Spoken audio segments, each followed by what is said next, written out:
जैसे सेक्शन 192 बताता है पेमेंट ऑफ सैलरी के बारे में, इसका TDS income tax slab rate के हिसाब से कटता है। 192A pre mature withdrawal from EPF, अगर ईपीएफ के पैसे आप निकालते हैं मैच्योर से पहले तो उस पर 10% टीडीएस रेट कटता है। इसकी एग्जाम्प्ट लिमिट 50,000 रुपये। इंटरेस्ट ऑन सिक्योरिटी इसकी एग्जाम्प्ट लिमिट 5,000 रुपये है, इसका टीडीएस रेट 10% है। 194 डिविडेंड्स, इसकी एग्जाम्प्ट लिमिट 5,000 रुपये और इसका टीडीएस 10% है।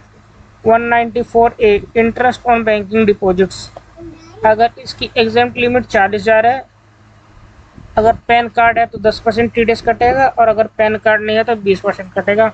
194A interest on unsecured loan, इसकी एग्जाम्प्ट लिमिट 5,000 रुपये है और इसका टीडीएस रेट 10% है। 194B income from winning lotteries card या गेम्स, इसकी एग्जाम्प्ट लिमिट 10,000 है और टीडीएस रेट 30% है। 194BB winning from the horse race income, मतलब हॉर्स रेस से कोई इनकम आई है तो इसकी एग्जाम्प्ट लिमिट 10,000 है और टीडीएस रेट 30% है। 194C ये बहुत मोस्ट इंपॉर्टेंट है, पेमेंट टू कॉन्ट्रैक्टर, अगर एचयूएफ और या प्रोप्राइटर है तो इस पे टीडीएस रेट 1% है और सिंगल ट्रांजैक्शन या तो 30,000 हो या फाइनेंशियल ईयर में 1,00,000 रुपये एग्जेम्प्टेड लिमिट है। और अगर कंपनी या पार्टनर है तो उसकी टीडीएस रेट 2% है।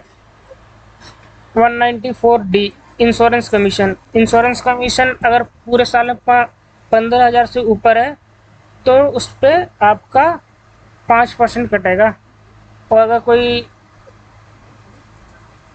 डोमेस्टिक कंपनी है तो उस पर 10% इस तरह से कटता है। 194DA life insurance policy, LIC में अगर आपकी जो सम एश्योर्ड अमाउंट है वो 1,00,000 से ऊपर है तो उस पर आपका टीडीएस 5% कटता है। Section 194E TDS on payment of non resident sportsman अगर NRI है तो उस पर आपका 20% टीडीएस कटता है। 194G commission on sale of lottery ticket, इस पे मैक्सिमम लिमिट 15,000 रुपये है एग्जेम्प्टेड लिमिट और इसकी डिडक्शन रेट है टीडीएस का 5% है।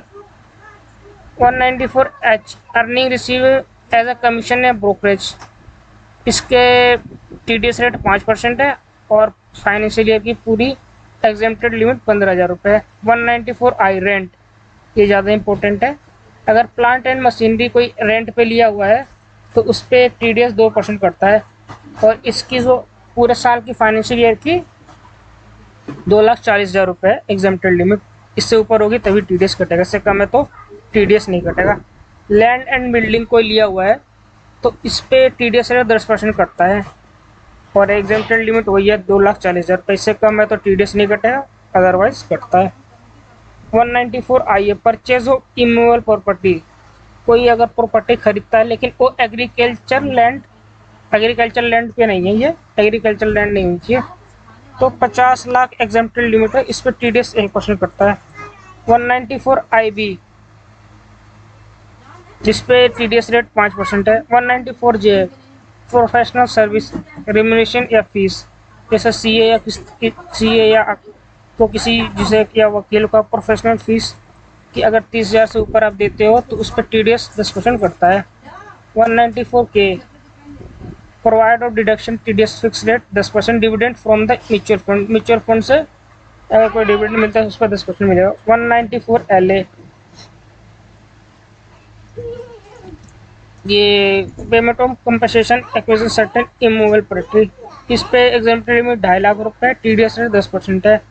194N कैश विड्रॉल, ये अभी आया है, अगर कोऑपरेटिव सोसाइटी है अगर 3 करोड़ से ऊपर पैसे निकालती है तो टीडीएस रेट 2% कटेगा और अगर वो ITR नहीं फाइल करते हैं कोई तो 20 लाख रुपए है, टीडीएस रेट 2% है। 194O ये होता है ई कॉमर्स ऑपरेटर के लिए, जैसे कोई फ्लिपकार्ट या अमेजोन पे माल बेचता है तो उसका टीडीएस 1% कटता है। इसमें